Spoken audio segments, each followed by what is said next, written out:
Podría un puñado de adoquines susurrar la historia de una ciudad, o el eco de un motor rugiendo silenciar el latido de un barrio entero.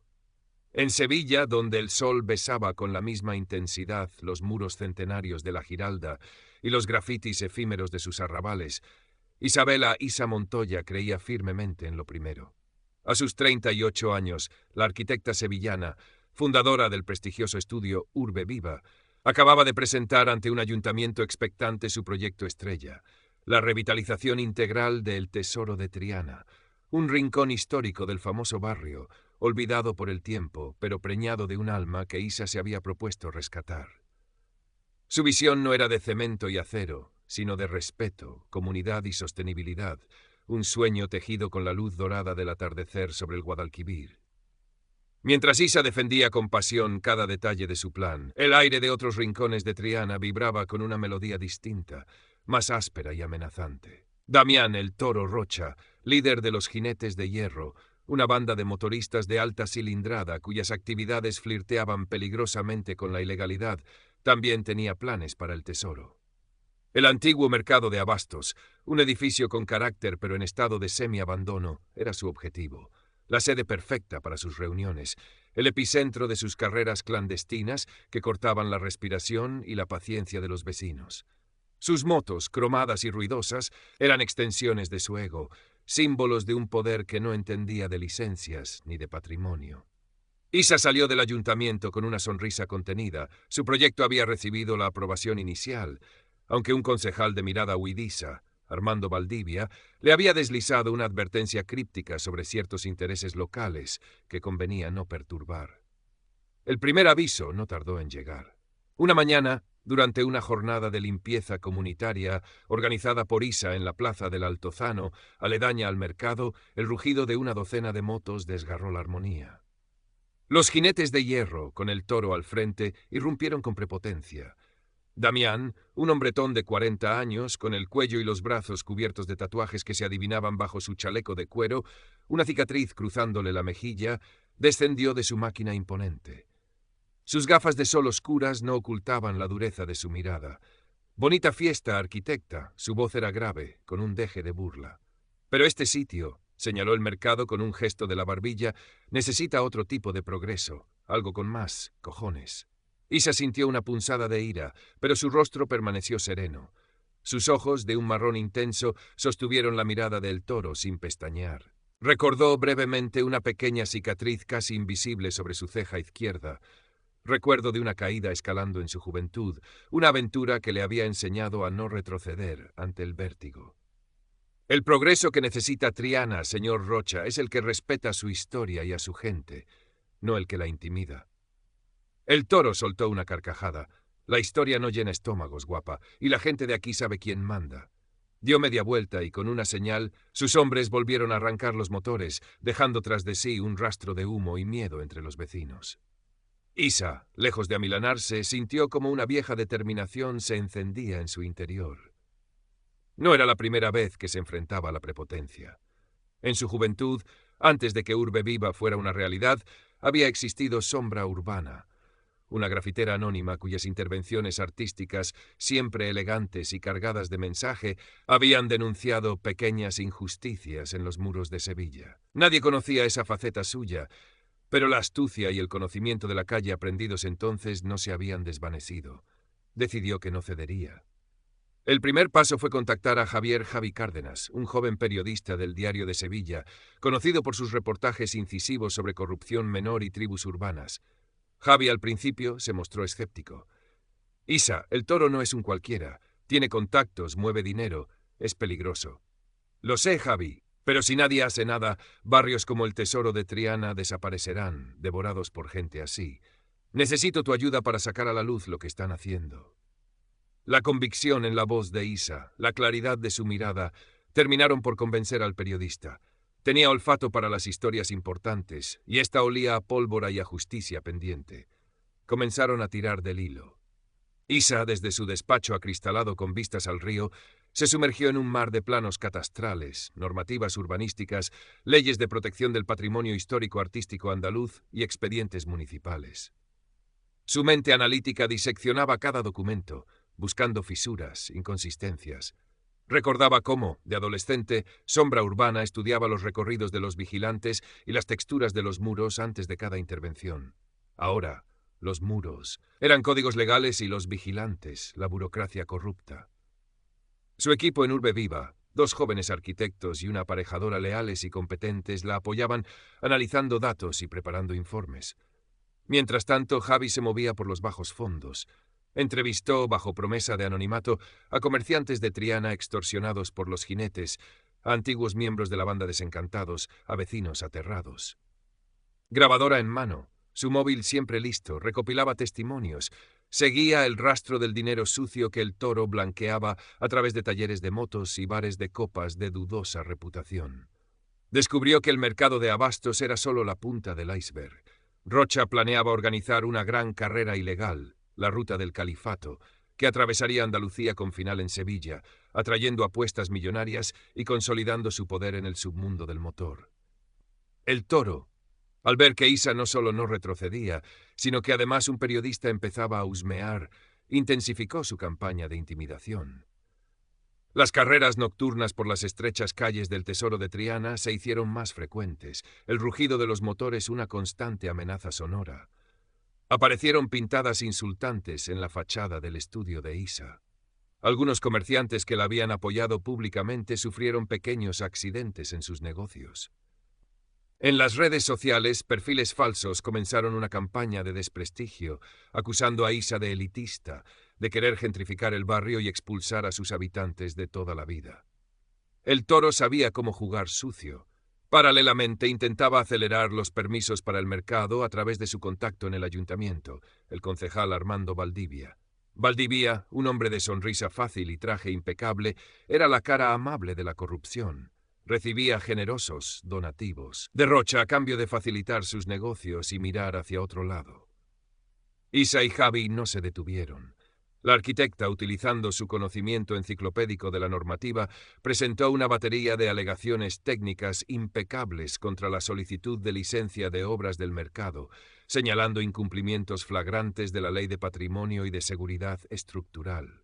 Consiguió que la Comisión Provincial de Patrimonio Histórico emitiera un informe preliminar declarando ciertas partes del mercado como elementos de singular valor arquitectónico, lo que complicaba enormemente cualquier modificación. La belleza de la ley, señor Rocha, pensó Isa con una media sonrisa mientras firmaba los documentos, es que no entiende de decibelios, solo de argumentos. Javi, por su parte, publicó un primer artículo en su periódico, El rugido que silencia Triana, exponiendo las quejas vecinales y las actividades de los jinetes. El artículo generó un revuelo considerable y puso al Toro en el punto de mira. Luego empezó a investigar al concejal Valdivia, siguiendo el rastro de sus propiedades y sus conexiones empresariales. Isa, recordando las tácticas de Sombra Urbana para ganarse a la gente, organizó talleres informativos en el Centro Cívico de Triana. Con un lenguaje claro y accesible explicó a los vecinos sus derechos, cómo documentar los abusos de los jinetes, cómo presentar denuncias formales y cómo utilizar las redes sociales para visibilizar su lucha. Pequeños actos de resistencia comenzaron a surgir, pancartas ingeniosas en los balcones, menos ruido, más vida, caceroladas coordinadas durante las carreras nocturnas. La comunidad, antes temerosa, empezaba a unirse. El punto de inflexión llegó una tarde lluviosa. Javi, empapado pero con los ojos brillantes de excitación, irrumpió en el estudio de Isa. Lo tengo a Valdivia. Mostró su móvil. Una grabación de audio conseguida a través de un funcionario desencantado del ayuntamiento, donde se escuchaba claramente al concejal aceptar un sobre de El Toro a cambio de agilizar unos papelitos para el mercado y controlar a esa arquitecta tocapelotas. Era la prueba que necesitaban. Isa, a través de un contacto en urbanismo, confirmó que Valdivia estaba bloqueando sus alegaciones y presionando para aprobar la licencia de Rocha de forma inminente. La gran carrera, la Ruta del Califato, se anunciaba ya en foros clandestinos de Internet para la noche de San Juan, en apenas 2 semanas. El Toro quería inaugurar su nuevo cuartel general a lo grande. La noche de San Juan llegó envuelta en el bochorno típico del verano sevillano. El aire olía a pólvora de los petardos lejanos y a la tensión que se mascaba en el Tesoro de Triana. Cientos de motoristas, no solo los jinetes de hierro, sino también bandas aliadas venidas de otras provincias, comenzaban a congregarse en los alrededores del mercado de abastos. El rugido de los motores era ensordecedor, una banda sonora para la impunidad. La presencia policial era testimonial, casi inexistente. Los agentes locales o bien estaban comprados por Valdivia, o bien preferían no intervenir ante semejante despliegue de fuerza. El toro Rocha exultante, subido a su moto customizada, arengaba a sus huestes. Esta noche Sevilla sería suya. Pero Isa Montoya y Javi Cárdenas tenían otros planes. Su guerra asimétrica estaba a punto de alcanzar su clímax. Primero, la bomba mediática. A las 9 en punto de la noche, justo cuando el toro se disponía a dar la señal de salida para la primera etapa urbana de la Ruta del Califato, el Diario de Sevilla, en su edición digital, y un influyente periódico nacional, con el que Javi había compartido su investigación, publicaron simultáneamente el reportaje Bomba. Corrupción sobre ruedas, las cloacas del Ayuntamiento de Sevilla al descubierto.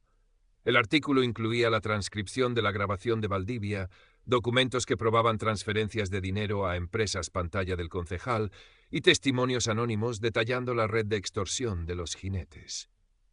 En cuestión de minutos, el hashtag corrupción sobre ruedas se convirtió en trending topic nacional. Los móviles de los propios motoristas empezaron a vibrar con las notificaciones. Segundo, el bloqueo estratégico. Isa, que había estudiado los patrones de las carreras del toro como si fueran movimientos en un tablero de ajedrez, había anticipado la ruta principal que seguirían por el casco antiguo. Semanas antes, había contactado con el director general de Obras Públicas del Ayuntamiento, un antiguo profesor suyo de la universidad, un hombre íntegro y harto de la corrupción de Valdivia. Bajo el pretexto de fugas de agua imprevistas y reparaciones urgentes e ineludibles del alcantarillado, varias calles clave de la ruta prevista, calle Betis, Pureza, San Jacinto, aparecieron repentinamente cortadas por vallas y maquinaria pesada esa misma tarde. El laberinto de Triana se había vuelto literalmente un laberinto intransitable para una marabunta de motos. Tercero, la resistencia comunitaria inteligente. Mientras los motoristas, desconcertados por los cortes, intentaban encontrar rutas alternativas, siendo canalizados por las pocas vías abiertas hacia la plaza del Altozano, se encontraron con una sorpresa. Allí, la comunidad del Tesoro de Triana, siguiendo las instrucciones de Isa, había organizado una noche de cultura en Triana. Cientos de vecinos, familias con niños, abuelos con sus nietos, llenaban la plaza. Había un pequeño escenario con un grupo tocando flamenco fusión, puestos de tapas caseras, farolillos de colores y un ambiente festivo. Todo muy pacífico, muy sevillano y absolutamente impenetrable para las motos. Decenas de periodistas locales, alertados por Javi y el equipo de Urbe Viva Cámaras en Ristre, documentaban la escena. La imagen era poderosa, la cultura y la comunidad frente a la barbarie del ruido y la intimidación. El caos para el toro fue total. Sus motoristas, atrapados entre calles cortadas y una multitud festiva, empezaron a ponerse nerviosos. El rugido de sus motores se ahogaba entre las sevillanas y los aplausos. El toro, furioso, intentó abrirse paso, gritando órdenes que nadie escuchaba. Su imagen de líder todopoderoso se desmoronaba en directo bajo los focos de las cámaras y los móviles de los ciudadanos. Algunos de sus jinetes, viendo el percal y el escándalo mediático que les salpicaba, comenzaron a dar media vuelta y a dispersarse discretamente. Finalmente la intervención. Con el escándalo en todos los telediarios nacionales y la evidente alteración del orden público, unidades de la Policía Nacional y de la Guardia Civil, alertadas por la delegación del gobierno, mucho menos permeable a la influencia de un simple concejal corrupto, hicieron acto de presencia masiva. Su intervención no fue para disolver la fiesta vecinal, sino para controlar a los grupos de motoristas que, frustrados y agresivos, comenzaban a causar altercados. La ruta del Califato terminó antes de empezar, convertida en un ridículo monumental. Decenas de motoristas fueron detenidos por conducción temeraria, desórdenes públicos y otras infracciones. Las motos, antes símbolos de poder, eran ahora pruebas incriminatorias. En los días siguientes, las fichas de dominó comenzaron a caer. El concejal Armando Valdivia fue inmediatamente suspendido de sus funciones y el juzgado de instrucción abrió diligencias por cohecho y prevaricación. La grabación de Javi era irrefutable.